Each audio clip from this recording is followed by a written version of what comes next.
हे पार्थ, मनुष्य का जीवन कर्म से ही शोभायमान होता है, परंतु जब वही कर्म फल की लालसा से बंध जाता है तब मन अशांत और चित्त विचलित हो जाता है। इसलिए मेरी वाणी को हृदय से सुनो, जो मैं तुम्हें आज भी उसी करुणा से जैसे कुरुक्षेत्र में कहा था कहता हूं। हे पार्थ, विद्यार्थी का मार्ग भी युद्ध भूमि सदृश है। यहां भी मनुष्य को परिश्रम करना पड़ता है, संघर्ष करना पड़ता है और धैर्य का आश्रय लेना पड़ता है, किंतु दुख तब उपजता है जब मन परिणाम के बंधन में जकड़ जाता है। हे पार्थ, विद्यार्थी का मार्ग भी युद्ध भूमि सदृश है। यहां भी मनुष्य को परिश्रम करना पड़ता है, संघर्ष करना पड़ता है और धैर्य का आश्रय लेना पड़ता है, किंतु दुख तब उपजता है जब मन परिणाम के बंधन में जकड़ जाता है।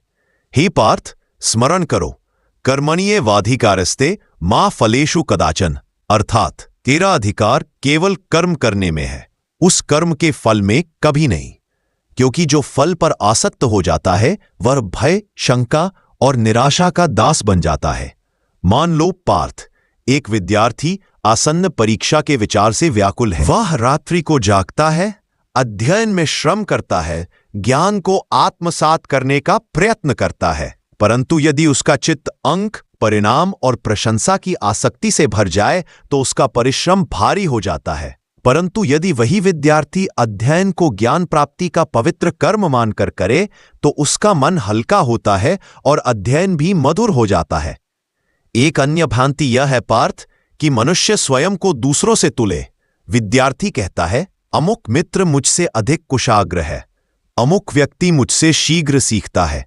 जब तुलना जन्म लेती है तभी हीनता और चिंता मन में प्रवेश करती है। कुरुक्षेत्र में भी तुम शत्रुओं की शक्ति देखकर विचलित हुए थे, पर मैंने कहा था, स्वधर्मे निधनम श्रेय। अपने पथ से विचलित होना ही पतन का कारण है।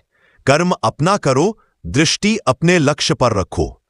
और पार्थ, निस्वार्थ कर्म ही मन को निर्मल बनाता है।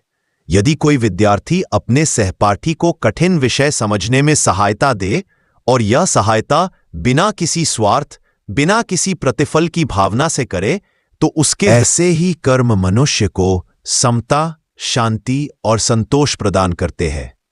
मैंने तुमसे यह भी कहा था, योगस्थ कुरु कर्माणि संगम त्यक्त्वा धनंजया, अर्थात सफलता असफलता से रहित होकर समत्व भाव में स्थित होकर कर्म करो, क्योंकि समत्व ही योग है।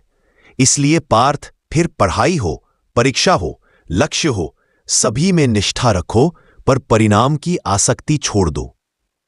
फल की इच्छा मन को बांधती है, पर निस्वार्थ कर्म मन को मुक्त करता है। जो मनुष्य कर्म करता है पर फल पर अधिकार नहीं चाहता, वही सच्ची शांति, आनंद और सफलता प्राप्त करता है।